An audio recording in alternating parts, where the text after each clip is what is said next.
અસલામુઅલૈકુમ વિદ્યાર્થી મિત્રો, news હાઈસ્કૂલના YouTube channel પર આપનું સ્વાગત છે. ધોરણ 12 વિષય આંકડાશાસ્ત્ર જેની અંદર આપણે છે એ ભાગ 2 શરૂ કરવા જઈ રહ્યા છીએ. છેલ્લે આપણે સામયિક શ્રેણી કમ્પ્લીટ કરી. આજે આપણે ભાગ 2નું પહેલા ચેપ્ટરની સંભાવના લેવા જઈ રહ્યા છીએ, જે થોડું લાંબુ પડશે અને શરૂઆતમાં થોડાક થિયરીના વિડીયો આવશે જે સમજાવીશ, પછી દાખલા પણ થશે. ઘણા બધા ટૉપિક આની અંદર કટપટ છે. તો પહેલાં સંભાવના શબ્દની પ્રસ્તાવના જોઈ લઈએ. આપણે રોજબરોજના જીવનમાં અનેક ઘટનાઓ બને છે. આ ઘટનાઓ પૈકીની કેટલીક ઘટનાઓ ચોક્કસ બને છે એવું આપણે નિશ્ચિતપણે કહી શકીએ છીએ. જેમ કે જન્મ લેનાર મૃત્યુ પામશે, ઝાડ પરથી છૂટું પડેલું ફળ જમીન પર પડશે, અને કોઈ વેપારી વસ્તુનું 1 એકમ વેચવાથી 10 નફો મેળવતો હોય તો 50 એકમો વેચવાથી 500 નફો મળે. આ બધી ચોક્કસ ઘટનાઓ છે. એક વ્યક્તિ એક રાષ્ટ્રીયકૃત બેંકમાં 10,000 વાર્ષિક 1 લાખના વાર્ષિક 7.5% દરે વ્યાજ મૂકે તો તેને વર્ષના 7500 મળશે. એ પણ ચોક્કસ ઘટના છે. આવો ઘટનાઓ નિશ્ચિત છે, પરંતુ કેટલીક ઘટનાઓ એવી હોય જે બનશે કે નહીં તે અગાઉથી નિશ્ચિતપણે કહી શકાતું નથી. દાખલા તરીકે કોઈ સમતોલ સિક્કો ઉછાળીએ અને તેની બાજુ પર છાપ મળશે, કે 6 બાજુવાળો સમતોલ પાસો ફેંકીએ તેના પર 3 અંક મળશે, અથવા નવો જન્મ લેનાર બાળકની જાતિ નર હશે. આ બધી કેવી છે? અનિશ્ચિત છે. તમે પહેલાંથી કહી શકો નહીં. કારખાનામાં ઉત્પાદિત થયેલા એકમ ગુણવત્તાની દ્રષ્ટિએ ખામીરહિત હશે. ચાલુ વર્ષે અમુક વિસ્તારમાં કુલ કેટલો વરસાદ પડશે. ચાલુ વર્ષે રાજ્યમાં ઘઉંનું કેટલું ઉત્પાદન થશે. 2 દેશ વચ્ચે રમાતી ક્રિકેટ મેચનું પરિણામ શું આવશે. આ બધી ઘટનાઓ નિશ્ચિતપણે તમે કહી શકતા નથી. આવી ઘટનાઓ વિશે સચોટ અનુમાન કરવું શક્ય પણ નથી કે આ આવું જ થશે. ઓછે વધે પ્રમાણમાં આપણે આપસૂસથી કહી શકીએ કે બેવ આવું થઈ શકે છે, પણ ન પણ થાય. આપણે માની શકીએ કે આવી ઘટનાઓ એક ચાન્સ ઉપર આધારિત હોય, જેના પર આખું અજ્ઞાત તત્વ આધાર રાખે. ચાન્સ પર આધાર રાખતી ઘટનાઓને યાદચ્છિક ઘટનાઓ કે છે, જે મે બી આપણે શબ્દ યુઝ કરીએ, ઇફ, અનલેસ, જો નહીં તો. આવા બધા શબ્દ છે ને સંભાવના માટે રિલેટેડ છે. આવી નિશ્ચિત ઘટના ઘટવાની શક્યતા સંખ્યાત્મક રીતે દર્શાવવા સંભાવનાનો ઉપયોગ થાય.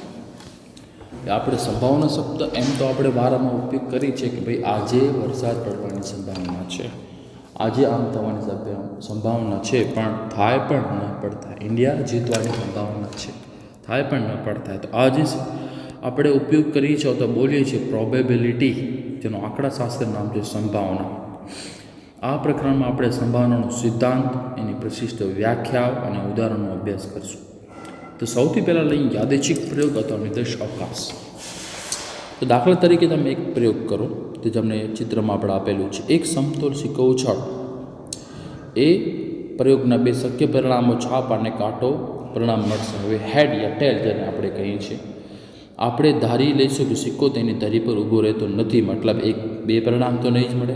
આમ સિક્કો ઉછાળવાના પ્રયોગમાં H અથવા T એમ 2 જમાંથી કોઈ એક આવશે તેવું જો આપણે ધારીએ છીએ, પણ કયો આવશે એ આપણે કહી શકતા નથી. ધેટ્સ કોલ્ડ યાદચ્છિક પ્રયોગ.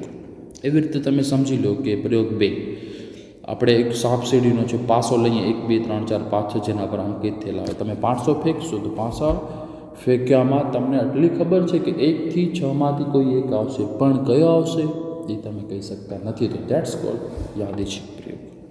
એવી રીતે આ ચક્ર છે, તમે સામે જોઈ શકો છો. ચક્રમાંથી 1 થી કરીને 8 આંકડા લખેલા છે, તો તમે એમ ન કહી શકશો કે ભાઈ આમાં 9, 1 થી કરીને 9 છે, હવે તમે એમ નહીં કહી શકશો કે આમાં 10 આવશે. 10 તો નહીં જ આવે, કારણ કે 0 આવી શકે, મે બી 9 આવી શકે, મે બી 3 આવી શકે, 4 આવી શકે, 11 તો નહીં જ આવે. તો જે પ્રયોગનું કુલ પરિણામ તમને ખબર છે કે આટલામાંથી જ છે, પણ નિશ્ચિત પરિણામ કયો છે એ તમને ખબર નથી, તો એને યાદચ્છિક પ્રયોગ કહેવામાં આવે છે. ઉપરોક્ત દર્શાવેલ 1 2 અને 3 ને યાદચ્છિક પ્રયોગ કહે છે. યાદચ્છિક પ્રયોગની વ્યાખ્યા મુજબ છે: જે પ્રયોગનું નિરપેક્ષ રીતે સમાન સંજોગોમાં પુનરાવર્તન કરી શકાતું હોય, જે પ્રયોગના બધા શક્ય પરિણામો તમને ખબર જ છે કે આટલામાંથી જ છે, પણ એનું કોઈ સચોટ પરિણામ તમને ખબર નથી, નિશ્ચિત નથી, તો આવા પ્રયોગોને યાદચ્છિક પ્રયોગ કહેવામાં આવે છે. યાદચ્છિક પ્રયોગના 3 લક્ષણ છે. યાદચ્છિક પ્રયોગનું નિરપેક્ષ રીતે લગભગ સમાન સંજોગોમાં પુનરાવર્તન કરી શકાય. તમે ગમે એટલી વાર સિક્કો ઉછાળી શકો, તમે ગમે એટલી વાર છે એ પાસો ફેંકી શકો છો, પણ પરિણામ તો એ જ રહેશે ને, બદલશે નહીં. 1 થી 6 માંથી અથવા H અથવા T. બીજો, યાદચ્છિક પ્રયોગના શક્ય તમામ પરિણામો જ્ઞાત છે, પરંતુ તે પૈકી કયો પરિણામ મળશે તેનું નિશ્ચિત તમે અનુમાન કરી શકતા નથી. યાદચ્છિક પ્રયોગના અંતે ચોક્કસ પરિણામ મળે છે તો નક્કી જ છે કાંઈક ને કાંઈક તો મળશે, શૂન્ય નહીં થાય. પછી એક અગત્યની વાક્ય આવે છે નિર્દેશ અવકાશ. કોઈપણ યાદચ્છિક પ્રયોગના શક્ય તમામ પરિણામોના ગણને યાદચ્છિક પ્રયોગનો નિર્દેશ અવકાશ કહેવામાં આવે છે. આ નિર્દેશ અવકાશને સામાન્ય રીતે યુ અથવા એસ વડે દર્શાવવામાં આવે છે. નિર્દેશ અવકાશનો સિમ્બોલ છે યુ અથવા એસ. નિર્દેશ અવકાશના ઘટકોને નિર્દેશ બિંદુઓ પણ કહે છે. દાખલા તરીકે પહેલો આપણે જે પ્રયોગ લીધો હતો, એક તમે સિક્કો ઉછાળો જેની અંદર એચ અને ટી આવે, તો જો આ પ્રયોગનો નિર્દેશ અવકાશ લખવું હોય તો કેમ લખાય? યુ બરાબર જગડિયા કૌંસમાં એચ અથવા ટી, અથવા તમે લખી શકો એસ બરાબર જગડિયા કૌંસમાં એચ અથવા ટી, અથવા યુ બરાબર ટી અથવા એચ.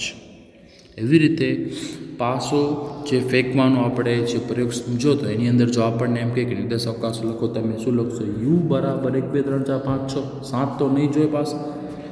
સેમ જે ચક્રવાળો હતો, ચક્રની અંદર પણ આપણે નિર્દેશ અવકાશ શું બનાવીશું? યુ બરાબર 0થી શરૂ કરીને 9થી વધશે નહીં. તો યુ બરાબર કરીને તમે જે એના ચોક્કસ પરિણામો, એના કુલ પરિણામો લખો છો એને કહેવાય નિર્દેશ અવકાશ.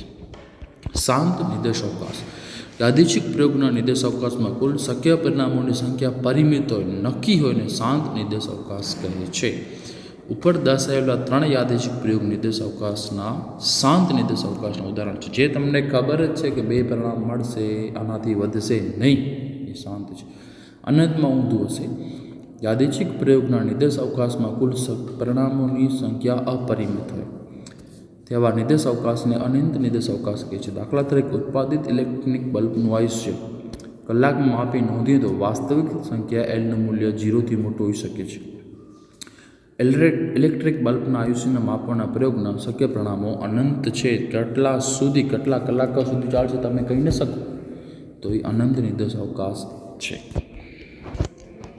દાખલા તરીકે ઉદાહરણ છે, એ 2 સમતોલ સિક્કો તમે એક સાથે ઉછાળો તો એનું પરિણામ તમે કેમ લખી શકો? જો આ તમારી સમક્ષ છે, એ સિક્કો 2 સમતોલ સિક્કા ઉછાળેલા છે, તો એ સમતોલ સિક્કામાં તમારા કયા પરિણામ આવશે? તો યુ બરાબર H H, H T, T H અને ટી ટી. આ પરિણામ તમને આની અંદર મળી શકે છે. તો આની અંદર છે એ આવા બધા છે એ પરિણામોનો ઉપયોગ પણ કરવામાં આવે છે. દાખલા તરીકે 1 થી 6 લખેલો જે સમતોલ પાસો છે તમે ફેંકશો તો એના કયા પરિણામ આવશે? 2 પાસા ફેંકશો તો 1 1 1 2 1 3 1 4 1 5 1 6. દાખલા તરીકે 1 પાસાની અંદર 1 આવે, બીજા પાસાની અંદર છે એ 1 આવ્યું. એમ તમને 1 1 1 2 1 થી કરીને 6 સુધી લાઈન, 2 1 થી કરીને 2 6 સુધી લાઈન, 3 1 થી 3 6 સુધી, 4 1 થી 4 6 સુધી, 5 1 થી 5 6 સુધી, 6 1 થી 6 6 સુધી તમે લાઈન કરી શકો છો, જે નિર્દેશ અવકાશના કુલ ઘટકો દર્શાવે છે. સેમ ત્રીજો ઉદાહરણ લઈએ તો એક ફેક્ટરીનું ઉત્પાદન થયેલા 1000 એકમોની ગુણવત્તા ચકાસી તેમનામાં ખામીયુક્ત એકમો દર્શાવો. તો 1000 એકમો જો છે એની અંદર તમે ખામીયુક્ત એકમો કેમ દર્શાવી શકો? તો યુ બરાબર કે 1000માંથી એક ખામીયુક્ત નથી એટલે 0 આપે છે, પછી 1 ખામીયુક્ત છે, 2 છે, એમ કરીને 1000 ખામીયુક્ત છે એમ પણ તમે દર્શાવી શકો છો. તો વિદ્યાર્થીઓ આ જે 2-3 ઉદાહરણ છે એ પરીક્ષામાં આવા પૂછાતા નથી, એટલે ફક્ત તમને સમજાવી દીધા છે. આ આપણે સંભાવના ચેપ્ટર શરૂ કર્યું છે. નેક્સ્ટ વિડીયોમાં આપણે જે ઘટનાઓનો અભ્યાસ કરશો અથવા જે ઘટનાઓ સમજશું, દરેક વિદ્યાર્થીએ ઘટનાની છે આકૃતિ દોરી નોટની અંદર લખી લેવાની રહેશે. અસ્સલામુ અલૈકુમ.